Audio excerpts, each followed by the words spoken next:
the inner sanctum. I thought you were practically an honorary quartermate. Well, living here was one thing, but actually being able to attend an ELQ board meeting, that's quite another. Yeah, it'll be interesting to see why Edward's dressed this one up as a dinner party.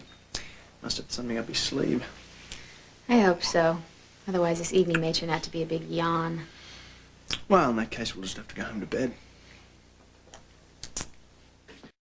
Oh, well, thank you, Edward. You know, Ned, I thought that since we were gathering, we might as well conduct a little business beforehand. Unless you object, huh? Now, why would I? Fine. All right, everyone, find a seat. Oh, Edward, I do hope that you're not going to spoil a lovely dinner. Oh, not at all, my dear. In fact, what I have in mind may whet some appetites. And what would that be, Grandfather? Well, I'm proposing a slight realignment in the power structure of ELQ. Huh?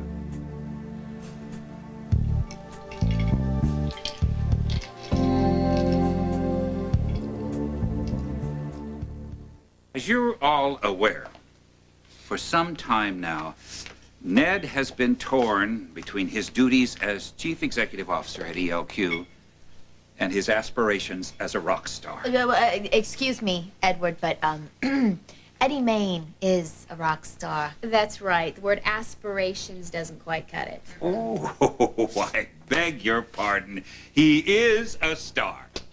However, those things are decided. At any rate, I will admit that I fought Ned's involvement in his music, not because I disapproved, no, but because I was naturally concerned that his diminished attention might affect ELQ adversely. But, you know, to his credit, Ned has never wavered in the pursuit of his dream. And I, albeit grudgingly, I must admire that kind of dedication. Well, he's even managed in this past year or so to bring off a double life, if you will, tending to ELQ business and his burgeoning career. And now, as we all know, and much to our delight, he is going to be having even more responsibility. He is going to be a father. And as I watch him going from one job to the other, Lois in bloom beside him, I wonder, how much can we ask of one man? God, he's good. Now, so far, I've been able to pick up the slack. But as shocking as it may seem to you, I'm not getting any younger. Well, if anyone could work that out, it would be you, Edward. Quite so, young lady, quite so. But, you know, I really would like to spend a little time with my beautiful wife, sitting in her rose garden, smelling the flowers. That'll be the day. Provided I could be assured that ELQ was in good hands. Oh, I look forward to that, dear. So do I. And, you know, fortunately, there is a solution, one that will serve not only Ned, but the needs and interests of this company. Huh? Justus, will you join me over here, please? As you're aware, I recently named Justus our chief legal counsel for ELQ. And in that capacity, he has proved himself not only valuable, but absolutely indispensable in the execution of several major transactions which otherwise would have gone awry. Now, his keen legal mind didn't surprise me, but his business acumen did, and there was the solution right in front of my nose. Ned wants his freedom, and finally I am in a position to grant it, and a simple restructuring of the ELQ power base is all that's called for. And that way, when Eddie Main is on tour, we don't have to be dragging him off stage to orchestrate a merger or manage a takeover. In other words, you're cutting Ned off at the knees. Oh, Alan, do you ever listen? I'm doing this for Ned. He is, and he always will be, a valuable asset to this company. I wouldn't dream of letting him go. I am simply suggesting that we leave the day-to-day financial operation to Ned and turn over contract negotiations, major policy decisions, and all other legal matters to Justus. Which means that Ned would be reporting to Justus. Is there a problem with that, Monica? Certainly we're all in this together. Certainly. Wonderful. Now then, since all of the stockholders are present, with the exception of Jason and Tracy, whose proxies I hold, Lila, why don't you begin the roll call so that we can all get to that splendid dinner of yours, huh? Not so fast. Hold the roll call, grandmother. Not all the stockholders are present. Well, of course they are. Hang on, grandfather. Huh?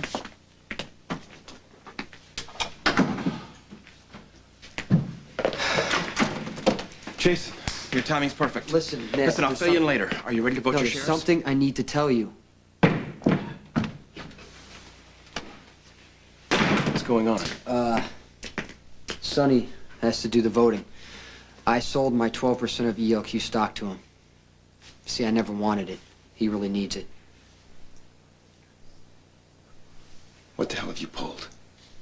Me? He made me an offer I couldn't refuse. You manipulated him. You took advantage of his... My what, Ned? Brain damage? Your inexperience. No, he didn't. And I saw that your interests were covered. With that criminal on the board? A voting criminal. Look, Ned, I'm telling you, it's okay. A condition of the sale was that Sonny would always vote his shares your way. That's what you need, right? I guess you need me. Ned, I'm sorry I sprang this on you, but I had to do something for a friend. Do you have any idea? Okay, look, we'll discuss this later. Right now, we have to get in there and vote. I'm ready if you are. I don't get it. Can Edward just dump Ned like that? Well, he can do what he wants, as long as he can get the rest of us to vote with him. Do you think he will? We'll see. Justus, I just wanted to tell you that my feelings for Ned aside, I think you're about the best thing that's happened to this family and this company in a lot of years. Oh, what could Ned be up to?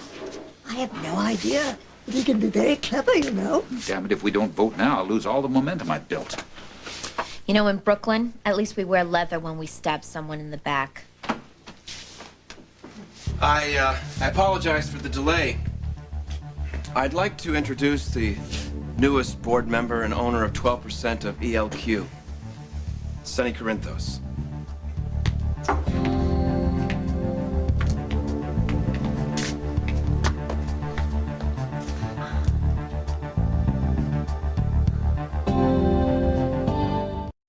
I wouldn't resort to another heart attack, grandfather. We have business to take care of.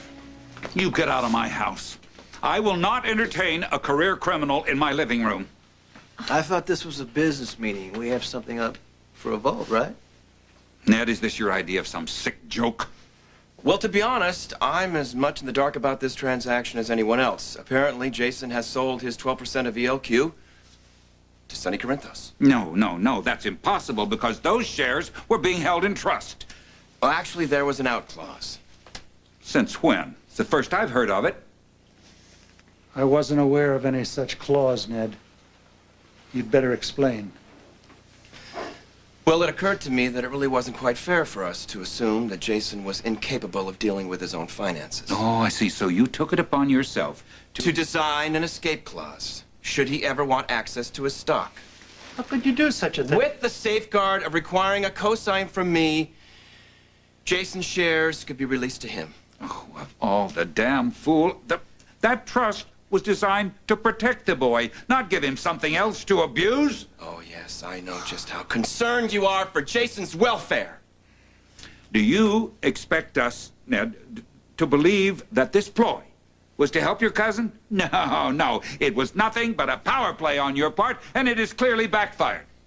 You have contributed to the downfall of this company, which is now very much inevitable, by allowing interlopers to come in on the board. First him and now him. Ned, I hope I didn't blow this. That's why No. You've actually Just made things quite the interesting. stupidity, the gall. I've been up to you from the beginning. You know that Well, he's at been least we have plotting our and son he's in the been house. planning Oh, all he's of not our this. son, Monica. He's Corinthos pawn. I demand to know you. Hey, I demand to know what your interest is in ELQ. If you think you can use us to launder your dirty money, you can think again. Hey, I'm only here to see how it's done from the top. Watching you operate is a pleasure and a privilege, sir. Yes, your pleasure is in giving me misery. Now, I won't blame you, young man, because I understand that you are mentally defective. But as far as I'm concerned, you are no more a member of this family than your friend the crime lord is there, and you are just as unwelcome here. Edward, that is cruel and untrue.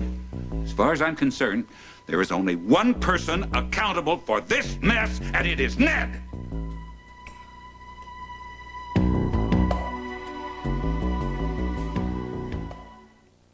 You will recall before this outrage occurred that I'd called for a vote.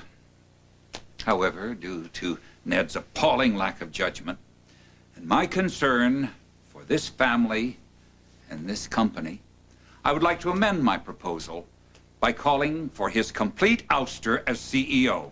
You can't do that. You watch me. Let him. Edward, this is precipitous. Ned had no way of knowing what Jason was planning. He might have imagined what mischief could be done had he troubled to think it through. Oh, no, no. His arrogance, his audacity, his hubris had him arrange for that loophole in Jason's trust. You know, now a CEO must be able to assess future probabilities. Ned should have known what was coming, if not from this crook, from someplace equally dangerous. Excuse me, I'd like to say something. Well, you can't. You sold your stock, so you have no voice here. And you have to learn all over from the beginning that there are consequences to behavior. Maybe your cousin Ned ought to learn that too. Because Ned's incompetence has hurt this family and its interests. He has dug his own grave. And I intend to bury him. It's okay, Jason. Let's just let nature take its course. I have a question, Edward. I am entitled to speak, am I not? Go on. Your new proposal doesn't say who will handle the duties you were planning to reassign to Ned if you toss him out. Well, that's quite simple. I will. I always do. Edward, I agree with Justus. This is precipitous. I vote to table the matter. You can't, Lila. There's a proposal before the floor. Now, you can all take a moment to collect your thoughts, and then we'll vote. Damn it, this was not supposed to happen. Hey, come on, take it easy, cuz. Relax. Enjoy. Personally, I don't remember having this much fun at a board meeting in, well, actually, never. Looks like we're gonna be partners.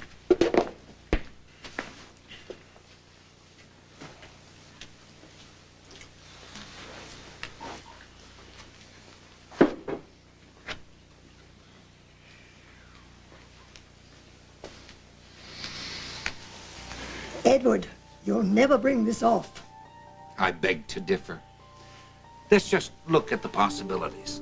Now, let's say you, with your sweet, soft heart, vote to retain Ned. I'll be casting my vote against him, along with Tracy's. And I think that we can count on a vote against from AJ. Monica, I fear, will never turn her back on Ned. Alan will certainly vote with us, because Ned delivered his dear son, Jason, right into the hands of the devil. Now, the wild card here could be Jack's. Now, he could vote for Ned, just to vote against me. But on the other hand, he has definite financial interests, and I don't think that he would be willing to accept an incompetent at the helm. Yes, Jack's could turn out to be the deciding vote.